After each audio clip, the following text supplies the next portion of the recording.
Yo les postes, bienvenue dans cette nouvelle vidéo. On va évoquer de nombreux gros dossiers, les postos. Depuis quelques minutes, ça s'enflamme sur le Paris Saint-Germain, les postos. Il y a beaucoup de choses à dire, notamment sur les arrivées, mais aussi sur des départs très importants qui pourraient intervenir dans les prochains jours, dans les prochaines semaines, les postos.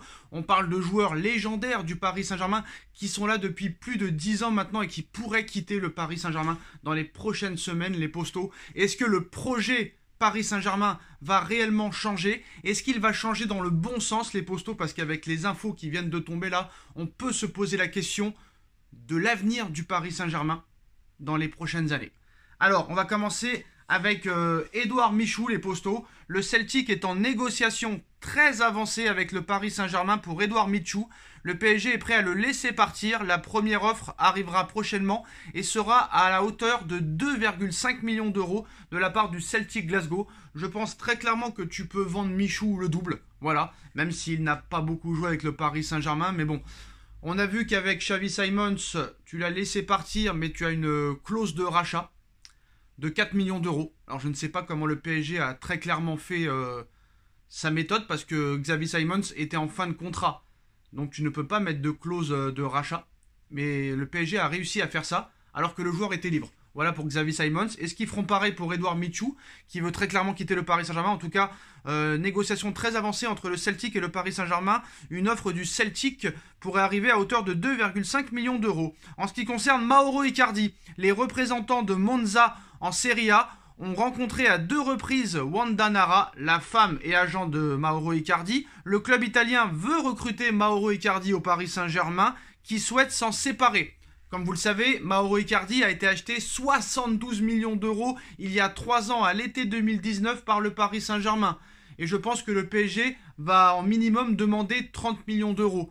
Et je ne vois pas Monza, qui vient d'être promu en Serie A, débourser 30 millions d'euros pour Mauro Icardi. Je pense très clairement que le Paris Saint-Germain va le prêter, à moins qu'un club arrive comme ça. Peut-être que aussi le Paris Saint-Germain va utiliser Mauro Icardi dans les matchs amicaux pour essayer de le valoriser et que d'autres clubs plus fortunés que Monza soient intéressés par l'international argentin. Mais en tout cas, voilà, ça va être compliqué. Pour l'instant, un prêt de Mauro Icardi, je ne vois que ça. Je ne vois pas Monza mettre plus de 30 millions d'euros sur Mauro Icardi. Et encore, s'ils mettent 30 millions d'euros, c'est vraiment inespéré pour le Paris Saint-Germain.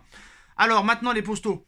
2 grosses informations. 2 énormes informations, les postos. La première, Chelsea veut maintenant recruter en priorité Presnel Kimpembe au Paris Saint-Germain pour l'associer à Kalidou Koulibaly en défense centrale. C'est une information de Bild en Allemagne, les postos.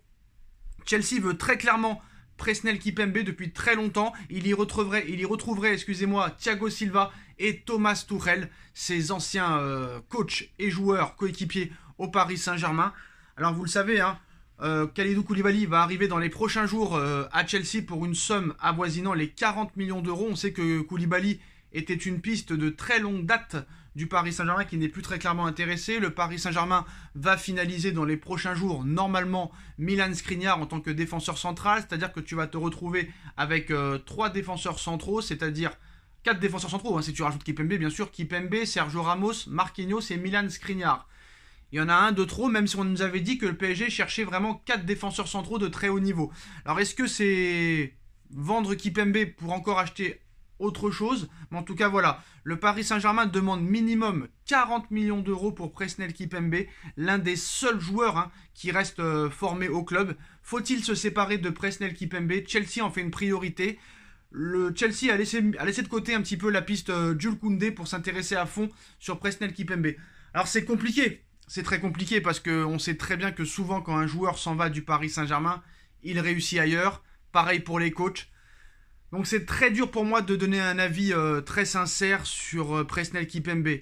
D'un côté, j'ai une envie de le garder parce que c'est un titi parisien qui aime le club, qui est amoureux du club, qui a quand même fait de gros matchs. Mais c'est vrai que sur les dernières saisons, surtout sur la dernière saison, il a montré un petit peu ses limites. Mais comme Marquinhos, je suis sûr qu'avec un réel coach et un vrai dispositif et un vrai système de jeu, il pourrait vraiment être solide derrière. Mais c'est vrai qu'on a pris beaucoup de buts la saison dernière et qu'il faut se renforcer très clairement en défense. 40 millions d'euros, ça me paraît pas si cher que ça. Moi, je serais le Paris Saint-Germain, j'en demanderais beaucoup plus. Voilà. Après, c'est une info, le build, hein. Je pense que le Paris Saint-Germain va demander beaucoup plus. Je pense qu'ils demanderont minimum 50 millions d'euros. Il n'y a pas de raison que les autres demandent 60, 70, 80 et que nous, on ne demande pas Kimpembe. Est-ce que De Ligt est meilleur que Kimpembe? J'en suis pas sûr. Est-ce que Skriniar est meilleur que Kimpembe? Peut-être que beaucoup le pensent, mais en tout cas, Presnel Kimpembe a plus de matchs références en Ligue des Champions que Milan Skriniar. Donc c'est pas pour défendre Presnel Kimpembe qui a peut-être montré ses limites. Mais pour moi, honnêtement, c'est 50-50. J'ai envie de le garder parce que je suis sûr qu'il a encore un avenir au Paris Saint-Germain. C'est un Titi, et ça c'est très important pour le club de garder des Titi formés au club. Mais d'un autre côté, c'est sûr que si un club arrive avec 60 millions d'euros, il faut quand même se poser la question parce que c'est vrai que Kimpembe des fois montre des choses très inquiétantes. En tout cas, Chelsea veut maintenant recruter Presnel Kimpembe au PSG pour l'associer à Kalidou Koulibaly en défense centrale. Et la grosse information, les postos, la très grosse information, c'est QSI, Qatar Sport Investment, propriétaire du Paris Saint-Germain depuis mai 2011, a transmis une offre pour racheter le club espagnol de l'Espagnol Barcelone, les postos. Voilà, on sait que QSI a voulu tenter aussi de racheter Leeds il y a quelques années en Angleterre, ça n'avait pas pu se faire. Et bien là, QSI, propriétaire du Paris Saint-Germain, a transmis une offre pour racheter l'Espagnol de Barcelone, hein. Donc l'autre équipe de Barcelone, hein. Pas le FC Barcelone, hein, l'Espagnol de Barcelone, les postos. Alors moi, ça me pose un petit problème parce que c'est-à-dire que si réellement le PSG cherche à racheter d'autres clubs, est-ce qu'ils sont maintenant toujours à fond dans le projet Paris Saint-Germain? Là, on a vu que très clairement maintenant, on a vu que là le ras-le-bol et le dégoût s'est senti au niveau des dirigeants. On a vu que là, on change de stratégie. Pour moi, c'est un mal pour un bien, là, cette nouvelle stratégie, de maintenant plus valoriser des jeunes joueurs qui coûtent moins cher et en faire devenir des patrons sur le terrain. Ça, c'est une bonne chose. Comme les Vitinha, comme peut-être Renato Sanchez, Milan Skriniar, peut-être Scamacca ou d'autres joueurs de ce style-là. Mais si très clairement le PSG a envie de racheter un autre club, peut-être que le PSG veut tranquillement, d'année en année, s'éloigner du Paris Saint-Germain. Parce que c'est vrai que Nasser Al-Khelaifi nous dit on est là pour longtemps, on est là pour longtemps. Le nouveau centre d'entraînement va être exceptionnel, mais ce centre d'entraînement, ça fait très longtemps qu'on l'attend. Depuis 2016, on nous dit qu'il va être prêt en 2017, en 2018, en 2019, en 2020, en 2021, en 2022. Maintenant, on nous dit 2025. Donc, quant à l'oseille, c'est pas dur de faire un centre d'entraînement. Avec l'oseille qu'ils ont, si tu as envie de le faire, tu le fais en 5 minutes. Hein. Une fois que tu as racheté le terrain, tu le fais en 5 minutes. Enfin, quand je dis 5 minutes, voilà, c'est en quelques années. Mais voilà, depuis 2011, on en parle. 11 ans plus tard, toujours rien. Ils ont voulu racheter Leeds, ça s'est pas fait. Maintenant, ils veulent racheter l'Espagnol Barcelone. Est-ce que maintenant, ils sont à fond, à 100% sur le projet Paris Saint-Germain? On sait qu'il y a la Coupe du Monde dans quelques mois. On sait que le Paris Saint-Germain n'arrive toujours pas à gagner cette Ligue des Champions depuis plus de 11 ans maintenant. Ils s'en sont rapprochés en 2020 avec une finale, en 2021 avec une demi-finale. Mais là, on est retombé dans nos travers avec un huitième de finale. Le PSG, certes, attire des grands joueurs, mais qui sont plus en fin de carrière plutôt qu'en début de carrière, même si le coup Neymar restera historique. Mais voilà, Neymar, c'est pour l'instant un énorme échec au Paris Saint-Germain, on va pas se mentir. Donc peut-être qu'ils commencent très clairement à en avoir marre.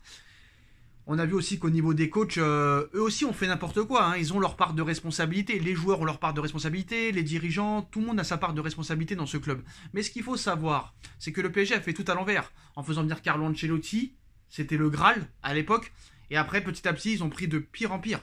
Des entraîneurs de pire en pire. Et là, on me dit que Galtier est le choix numéro 1. Je n'y crois pas une seconde. On sait que leur choix numéro 1 a toujours été Zinedine Zidane. Ils ont tenté Guardiola, ils ont tenté Jürgen Klopp, ils ont tenté José Mourinho. Ils n'ont jamais pu le faire parce que ce club, au niveau des coachs, n'attire pas parce qu'on ne laisse pas les pleins pouvoirs aux coachs. Donc maintenant, on verra ce qui va se passer très clairement avec Galtier. Il faut le laisser travailler. Mais voilà, si vraiment le Paris Saint-Germain et QSI a fait une offre pour un autre club et qu'elle est acceptée, ça veut dire que peut-être ils veulent tranquillement se détacher ou vraiment changer de stratégie et repartir à zéro sur de bonnes bases. En tout cas, on verra ce qui se passera, les postos, mais QSI a transmis une offre à l'Espagnol Barcelone pour acheter le club espagnol. Dites-moi en commentaire ce que vous en pensez, les postos. On like, on partage, on commente, on s'abonne et on se retrouve très vite pour une nouvelle vidéo. Tchuss.